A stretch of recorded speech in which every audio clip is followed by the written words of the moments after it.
Assalamualaikum warahmatullahi wabarakatuh. Selamat pagi, salam sejahtera untuk kita semua. Pada kesempatan kali ini, saya, perwakilan dari kelompok 15, ingin mempresentasikan tentang analisis penilaian kinerja keuangan perusahaan. Kelompok ini beranggotakan oleh Nadila Koirunisa, Rani Suryani, dan saya sendiri, Riki Aulia. Untuk materi selanjutnya akan dibacakan oleh Nadila Koirunisa. Ya, analisa laporan keuangan adalah kegiatan menganalisa laporan keuangan menggunakan konsep dan standar akuntansi keuangan. Keakuratan dan pencegahan kesalahan penafsiran terhadap informasi keuangan di dalam analisa laporan keuangan dilakukan dengan menggunakan sifat dan konsep akuntansi keuangan selama proses analisa. Jadi, informasi akuntansi sangat bermanfaat untuk menilai pertanggungjawaban kinerja manajer. Karena penilaian kinerja pada dasarnya merupakan penilaian perilaku manusia dalam melaksanakan peran yang dimainkannya dalam mencapai tujuan organisasi atau perusahaan. Kemungkinan yang lainnya itu digunakannya informasi akuntansi bersamaan dengan informasi non-akuntansi untuk menilai kinerja manajer atau pimpinan perusahaan. Di sini ada pengertian kinerja menurut KBDI tahun 1997 halaman 503 adalah merupakan sesuatu yang dicapai, prestasi yang diperlihatkan kemampuan kerja, sedangkan penilaian kinerja menurut Mulyadi tahun 1997 halaman 419 adalah penentuan secara periodik efektivitas personal suatu organisasi, bagian organisasi, dan karyawannya berdasarkan sasaran, standar, dan kriteria yang ditetapkan sebelumnya. Karena organisasi pada dasarnya itu dijalankan oleh manusia, maka penilaian kinerja sesungguhnya itu merupakan penilaian atas perilaku manusia dalam melaksanakan peran yang mereka mainkan dalam organisasi.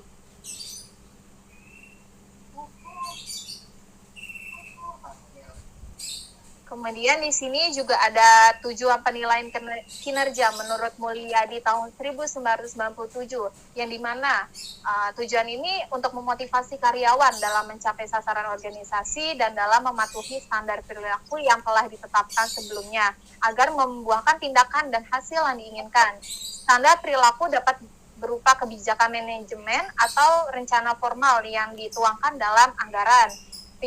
Penilaian kinerja dilakukan untuk menekankan perilaku yang tidak semestinya dan untuk merangsang dan menegakkan perilaku yang semestinya diinginkan melalui umpan balik hasil kinerja dan waktu serta penghargaan baik yang bersifat intrinsik maupun ekstrinsik. Terus pengertian lain tentang kinerja yaitu performance adalah ukuran sebagai efisien dan efektivitas sebuah organisasi atau seorang manajer untuk mencapai tujuan yang memadai. Dari pengertian yang di atas tadi sebelumnya itu disimpulkan bahwa kinerja performance perusahaan adalah hasil dari banyaknya keputusan yang dibuat secara terus-menerus oleh manajemen untuk mencapai tujuan tertentu secara efektif dan efisien. Di sini ada manfaat penilaian kinerja keuangan perusahaan, di mana salah satu sarana manajemen paling penting yang harus dibebankan agar tujuan organisasi dapat tercapai adalah faktor manusia. Tanpa manusia yang berkualitas, betapapun canggihnya sistem yang dirancang, tujuan organisasi mungkin hanya sekedar angan-angan saja. Maka untuk itu penilaian kinerja dimanfaatkan oleh manajemen untuk hal-hal sebagai berikut. Yang pertama ada pengelolaan operasi organisasi secara efektivitas dan efisien melalui pemvitalisasian karyawan secara maksimum. Yang artinya itu di dalam mengelola perusahaan, manajemen menetapkan sasaran yang akan dicapai di masa yang akan datang dan di dalam proses yang disebut perencanaan atau planning. Pelaksanaan rencana memerlukan alokasi sumber daya yang secara efisien. Di samping itu, pelaksanaan rencana memerlukan pengendalian agar efektivitas dalam mencapai sasaran yang telah ditetapkan. Yang kedua, membantu pengambilan keputusan yang bersangkutan dengan karyawan seperti promosi, transfer, dan pemberhentian. Yang artinya itu, penilaian kinerja akan menghasilkan data yang dapat dipakai sebagai dasar pengambilan keputusan yang bersangkutan dengan karyawan yang dinilai kinerjanya. Jika manajemen Jika manajemen puncak akan memutuskan promosi manajer ke jabatan yang lebih tinggi, maka data hasil evaluasi kinerja yang diselenggarakan secara periodik akan sangat membantu manajemen puncak dalam memilih manajer yang pantas untuk dipromosikan. Dan yang ketiga, ada mengidentifikasikan kebutuhan pelatihan dan pengembangan karyawan dan untuk menyediakan kriteria seleksi dan evaluasi pemrograman pelatihan karyawan. Artinya itu jika manajemen puncak tidak mengenal kekuatan dan kelemahan yang dimilikinya, maka akan sulit bagi manajemen untuk mengevaluasi dan memilih program pelatihan karyawan yang sesuai dengan kebutuhan karyawan. Yang keempat, menyediakan umpan balik bagi karyawan yang mengenai bagaimana atasan mereka menilai kinerja mereka. Yang artinya itu dalam organisasi perusahaan, manajemen atas mendelegasikan sebagian wewenangnya kepada manajemen di bawah mereka. Pendelegasian wewenang ini disertai dengan alokasi sumber daya yang diperlukan dalam pelaksanaan wewenang tersebut. Kemudian yang terakhir itu ada menyediakan suatu dasar bagi distribusi penghargaan, di mana penghargaan dapat digotongkan dalam dua kelompok, yaitu penghargaan intrinsik dan penghargaan ekstrinsik, di mana penghargaan intrinsik berupa rasa puas diri yang diperoleh seseorang yang telah berhasil menyelesaikan pekerjaannya dengan baik dan telah mencapai sasaran tertentu. Sedangkan penghargaan ekstrinsik terdiri dari kompensasi yang diberikan kepada karyawan, baik yang berupa kompensasi langsung, tidak langsung, maupun yang berupa kompensasi non-keuangan.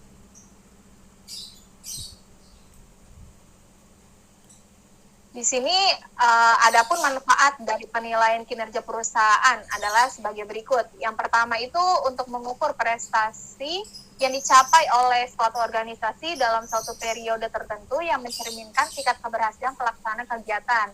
Kedua, selain digunakan untuk melihat kinerja organisasi secara keseluruhan, maka pengukuran kinerja juga dapat digunakan untuk menilai kontribusi suatu bagian dalam pencapaian tujuan perusahaan secara keseluruhan.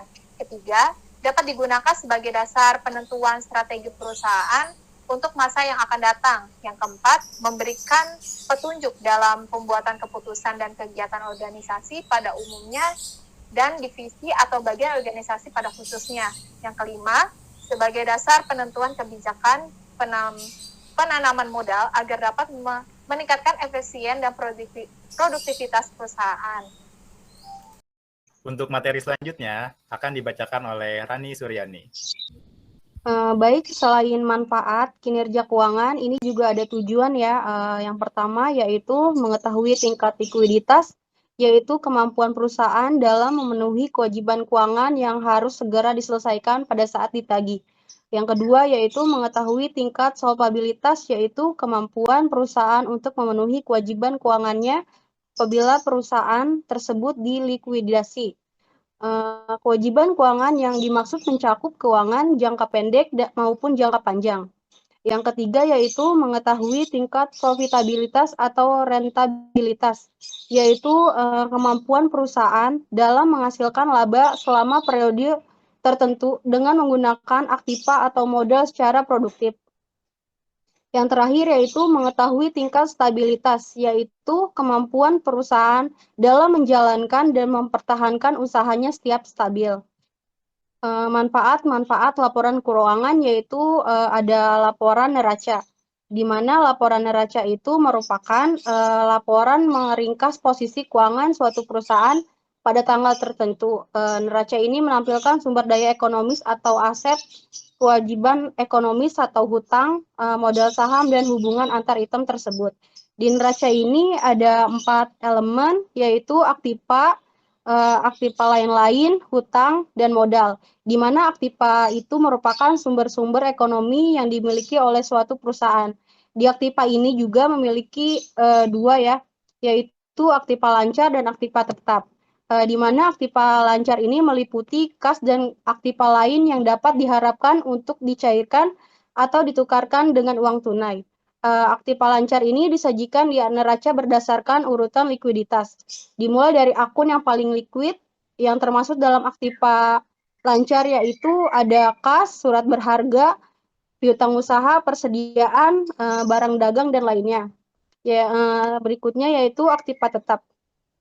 yang merupakan aktiva tetap perusahaan yang secara fisik tidak dapat dinyatakan dan biasanya memiliki tingkat ketidakpastian yang tinggi mengenai manfaatnya di masa yang akan datang.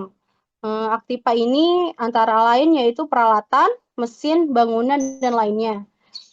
Selain aktiva juga di sini ada aktiva lain-lain yang dimana pos-pos yang tidak dapat secara layak digolongkan ke aktiva lancar maupun aktiva tetap perusahaan. Yang diantaranya yaitu hak paten, nama baik atau goodwill, dan lainnya. Yang berikutnya adalah hutang. Hutang ini merupakan kewajiban-kewajiban yang harus dilunasi oleh suatu perusahaan. Hutang ini terbagi menjadi dua, yaitu hutang lancar dan hutang jangka panjang. Di mana hutang lancar adalah kewajiban-kewajiban yang harus segera dilunasi oleh perusahaan dengan menggunakan aktiva lancar atau dengan membentuk kewajiban lancar lainnya seperti jangka waktu tidak lebih dari 1 tahun. Sedangkan hutang jangka panjang ini merupakan kewajiban-kewajiban yang tidak diharapkan untuk segera dilunasi dalam siklus operasi normal perusahaan. Tetapi pengembaliannya dilakukan dalam jangka waktu lebih dari 1 tahun. Yang terakhir yaitu modal. Modal ini pada hakikatnya adalah hak milik perusahaan atas kelayakan perusahaan, yang termasuk elemen dalam modal antara lain yaitu saham, laba ditahan, dan elemen modal lainnya. Dan macam-macam laporan keuangan ini ada lagi yaitu laporan laba rugi. Laporan laba rugi ini merupakan gambaran hasil yang diperoleh atau diterima oleh perusahaan selama satu periode tertentu, serta biaya-biaya yang dikeluarkan untuk mendapatkan hasil tersebut. Di laporan laba rugi ini ada 4 elemen juga, yaitu pendapatan, biaya, keuntungan, dan kerugian. Di mana pendapatan ini merupakan aliran masuk atau keluar di aktiva suatu perusahaan atau penyelesaian kewajiban atau kompensasi keduanya selama periode tertentu yang timbul dari penjualan barang-barang, penyerahan jasa, dan elemen pendapatan lainnya. Yang kedua yaitu biaya. Biaya ini merupakan kenaikan atau ekuitas atau penggunaan selama periode tertentu yang timbul dari penjualan barang, penyerahan jasa, dan lainnya. Berikutnya yaitu keuntungan. Keuntungan ini merupakan kenaikan dalam aktiva bersih yang timbul dari transaksi-transaksi atau kejadian lainnya yang karena kondisi-kondisi yang mempengaruhi aktiva bersih. Yang terakhir yaitu kerugian, di mana kerugian ini merupakan penurunan dari aktiva bersih yang timbul dari transaksi-transaksi suatu kegiatan lain dan kondisi yang mempengaruhi aktiva bersih. Untuk materi selanjutnya akan dibacakan oleh saya sendiri, yaitu Ricky Aulia. Laporan keuangan sebagai penilaian kinerja perusahaan. Laporan keuangan merupakan gambaran dari suatu perusahaan pada waktu tertentu.